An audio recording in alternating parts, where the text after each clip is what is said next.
वो पत्नी जो अपने पति से ज्यादा पति के परिवार से ब्याही जाती है, रहती है परिवार के बीच हमेशा सबके नखरे, सबके कड़वे बोल भी चुपचाप सह जाती है। पति बेशक उसे ब्याह कर लाता है पराये घर से, पर पति को अपना मानते ही, पति के मान सम्मान के लिए, उसके घर को अपना मान के उसे कभी शिकायत का मौका ना हो, उसके परिवार को कोई शिकायत ना हो, ये मन ही मन ठानती है। पति का नाम सुनते ही वो चंचल चुलबुली सी लड़की अचानक से शर्माना सीख जाती है। क्या?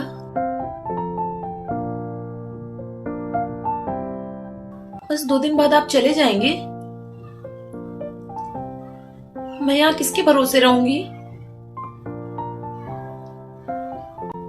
मुझे भी अपने साथ ले चलिए ना। 7 वचन पति पत्नी दोनों लेते हैं, पर वो पत्नी अपने पति के वचनों का भी निर्वहन कर जाती है। मैं तो यहाँ किसी को जानती भी नहीं हूँ, फिर मुझे मेरे मायके छोड़ दीजिए।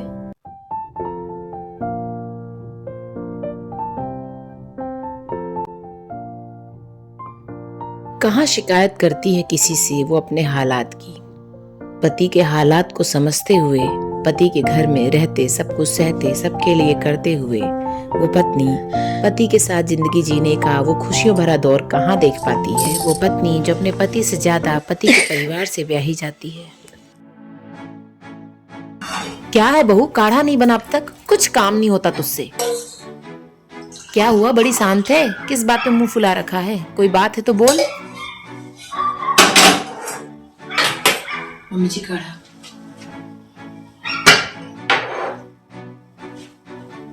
मम्मी जी, मेरे मायके में शादी है, क्या मैं जा सकती हूँ? अच्छा, फिर घर कौन संभालेगा? मुझसे नहीं होते अभी घर के काम? सुबह जाके शाम को आ जाओ मम्मी जी। ठीक है, हो आ, पर सब काम करके जाना। देवर को लेके जाना तेरे, शाम को टाइम पे लौट आना।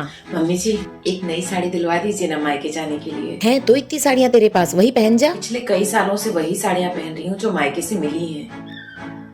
थोड़ा सा मन बदल जाएगा और मायके वालों को भी अच्छा लगेगा कि अच्छा पहन ओढ़ रही हूँ। अच्छा, तो कौन देख रहा है वहाँ तूने क्या पहना ओढ़ा है? हाँ, सब पूछते हैं, हर बार वही साड़ी पहन कर आ गई। हाँ तो क्या सब कोई नई साड़ी खरीदता है हर बार? मम्मी जी, 1 तारीख तो निकल गई, इनकी तनख्वाह आ गई होगी मम्मी जी। बहू, पैसे क्या पेड़ पे उगाता है मेरा बेटा? पूरे घर की जिम्मेदारी है उसके ऊपर, मेहनत से कमाता है। जरा फटाफट हाथ चला, घर के काम निपटा, मेरे पैर दबा के सोना, पैरों में दर्द हो रहा है। हाँ मम्मी जी, बस अभी खाना बना लिया है, बर्तन खाली करके मांज के आके आपके पैर दबा देती हूँ। खाना ठूसना बाकी है या खा लिया? उसका पति घर से दूर रहकर पूरे परिवार का एटीएम बन जाता है और वो पूरे घर की बिना पगार की नौकरानी बना ली जाती है। कर्तव्य कहकर पूरे घर का काम उसे थमा दिया जाता है, पर इज्जत से कहाँ उसे खुद की बनाई रोटी ही मिल पाती है। मुफ्त की रोटियां तोड़ती है ये कहकर दिन भर तोड़ी जाती है वो पत्नी जो पति से ज्यादा पति के परिवार से ब्याही जाती है।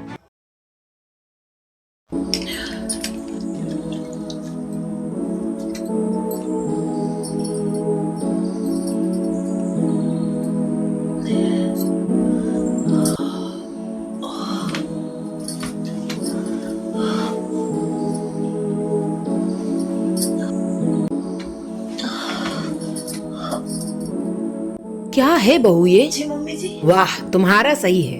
ये क्या आराम करने का टाइम है? आके पड़ गई बिस्तर में। अब घर के काम धाम कौन देखेगा? मम्मी जी, बुखार हो गया है। अरे जरा सा बुखार क्या हो गया, आके बिस्तर में पड़ गई? माँ बाप ने खिला पिला के बड़ा नहीं किया क्या? हमारे टाइम तो हम काम करते रहते थे, कभी शिकायत तक नहीं करते थे। ज्यादा फूल कुमारी ना बनो, घर के काम धाम कौन देखेगा? यहाँ तुम्हारे माँ बाप नौकर छोड़ गए थे क्या? अपना काम करो जाके, काम धाम तो निपटाना पड़ेगा ना। थोड़ी देर आराम करके आते हो मम्मी, थोड़ी देर, 10-15 मिनट दे दीजिए, थोड़ा ताप उतर जाए। अब 15 मिनट पड़ी रहो चाहे 4 घंटा, हमें काम से मतलब है, काम करके दे दो। हम नहीं करेंगे काम, बस खत्म। बहू का काम है, बहू ही करेगी। हम जा रहे, अब दोबारा बोलने नहीं आएंगे। मनहूसियत फैला रखी है। बीमार पड़ना भी उसकी किस्मत में श्राप जैसा होता है। जो पड़ जाए बीमार तो कहते हैं ससुराल वाले मनहूसियत फैला रखी है, किसी काम की नहीं है। माँ बाप ने ढंग से खिलाया पिलाया नहीं है क्या, जो जरा सा काम नहीं होता इनसे? बीमारी में उसकी सेवा करना तो दूर, उसके छलनी सीने को और छलनी करने के लिए ताने उलाहने के तीर चला दी जाती है वो पत्नी जो पति से ज्यादा पति के परिवार से ब्याही जाती है।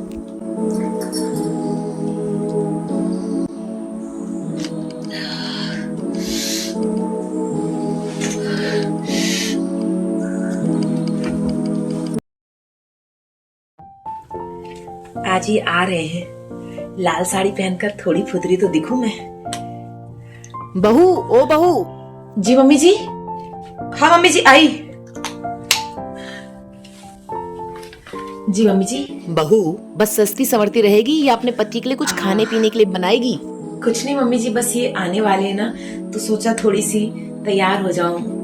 इनको मेरे ऊपर लाल साड़ी बहुत पसंद है मम्मी जी, तो बस सोचा सब कुछ मैचिंग मैचिंग। पति के दिल का रास्ता पेट से होके गुजरता है। जी मम्मी जी। अरे कुछ बढ़िया खाने को बना ले, 2-3 मीठा बना ले। जी मम्मी जी, सब बना लेती हूँ। हलवा बना ले, हाँ, और पूड़ियाँ तल जी लेना, मम्मी जी। समझी? हाँ जी मम्मी जी। अरे उसका मन खाने पीने से भरेगा, तेरी लाली लिपस्टिक सुंदरता से नहीं। नहीं नहीं मम्मी जी, सब बन जाएगा। अरे बढ़िया त्योहार जैसा खाना बनाना। इनका आना त्योहार ही तो है मेरे लिए भी। अरे तो सस्ती संवरती रहेगी तो खाना कब बनाएगी? जी।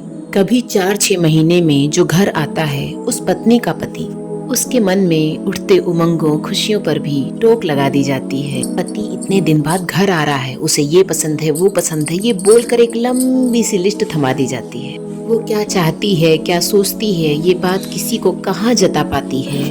पति के बहाने पूरे घर की पार्टी मना ली जाती है।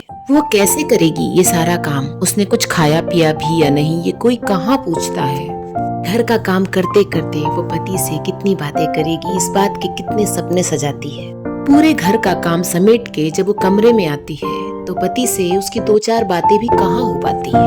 उसका दुख दर्द तो उसका पति भी नहीं बांटता। उसके हिस्से में सोने के लिए बची हुई जरा सी रात और किस्मत से चुराई चंद चादर की सिलवटें ही आती है। वो पत्नी जो पति से ज्यादा पति के परिवार से ब्याही जाती है। जी मम्मी जी। देख तो बहू, लल्ला कितने सुंदर कपड़े लाया है अपनी बहन की शादी के लिए। ये तो बहुत सुंदर है मम्मी जी, और लहंगा भी। अरे सुंदर तो होंगे ही, बहन के लिए जो लाया है। कितना सुंदर है मम्मी जी, बहुत अच्छा लगेगा दीदी पे। महंगा होगा ना मम्मी जी? अरे बहन की शादी में अच्छे से अच्छा करना तो भाई की जिम्मेदारी होती है। बहुत सुंदर साड़ी मम्मी जी, बहुत सुंदर है। सुनिए, दीदी की शादी में मेरे लिए भी एक सुंदर सी लाल रंग की चटक वाली साड़ी, थोड़ी चमकीली सी दिलवा दीजिए ना। बहुत दिन से मैंने भी कोई कपड़े नहीं खरीदे। अरे कैसी बीबी है तू, वैसे उसके इतने खर्चे और खर्चा बढ़ा रही है। ऐसे में तो कुछ कम पड़े तो तुझे अपनी तरफ से अपनी ननद को कुछ दे देना चाहिए। अरे हाँ, ये देख तेरी ननद के लिए जेवर बनवाए हैं।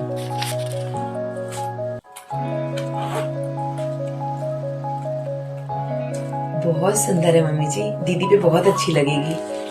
हाँ, पर पैसे कम पड़ गए थे, झुमके नहीं बन पाए हैं। अच्छा, फिर मम्मी जी? एक काम करना, तू अपने कान के झुमके दे जी? दे। अरे इतना क्या सोच रही है, आखिर ननद को ही तो देना है, घर की इज्जत भी बनी रहेगी। मेरी माँ की आखिरी निशानी है, इसे कैसे दे दूं? ए जी कुछ बोलिए ना। अरे अब इसमें वो क्या बोलेगा, अगर तुम नहीं दोगी तो कहीं से उधार लेके बनवाना तो उसे ही है।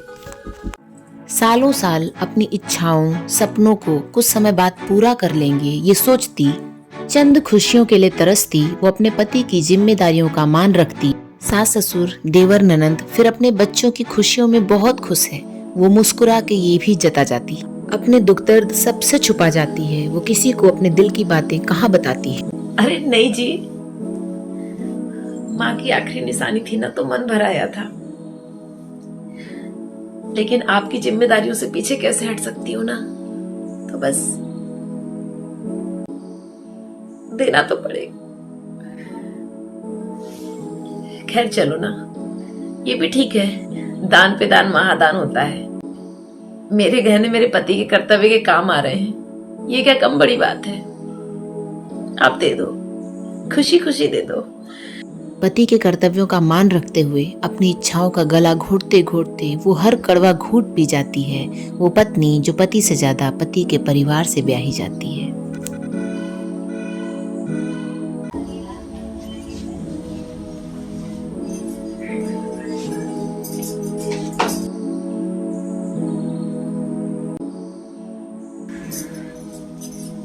ये साड़ी किसके लिए है जी? अब ऐसे कलर पहनने की उम्र कहाँ रही, जब शौक था तो पुरानी बात थी। कोई बात नहीं, अब आप ले आए हैं ना तो बिटिया को दे देंगे। जी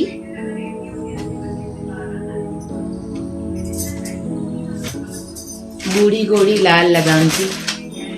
अब ऐसे कपड़े नहीं पहने जाते मुझसे, मन ही नहीं होता, मैं क्या करूं। पूरा जीवन धैर्य रखती और दर्द सहती उस पत्नी के चेहरे पे उदासी छा जाती है, व्यवहार में चिड़चिड़ाहट समा जाती है। उम्र के इस पड़ाव में जब पति कहता है कि सारी जिम्मेदारियां खत्म हो चुकी हैं, तुम हंसती क्यों नहीं, खुश क्यों नहीं रहती, अब तो सब कुछ तुम्हारे लिए कर रहा हूँ, तब कोई कहाँ समझ पाता है कि जो खुशी उसने पाई नहीं वो भी दूसरों को बांटती आई है। पूरी जिंदगी व्यस्त था पति जिन पैसों को कमाने में, उन पैसों से पत्नी को कभी कहाँ कोई खुशी मिल पाई है। जब वक्त था, शौक थे, तो धैर्य रखते रखते उसकी सारी इच्छाएं मर जाती हैं। वो पत्नी अपनी जिंदगी कहाँ जी पाती है जो पत्नी पति से ज्यादा पति के परिवार से ब्याही जाती है।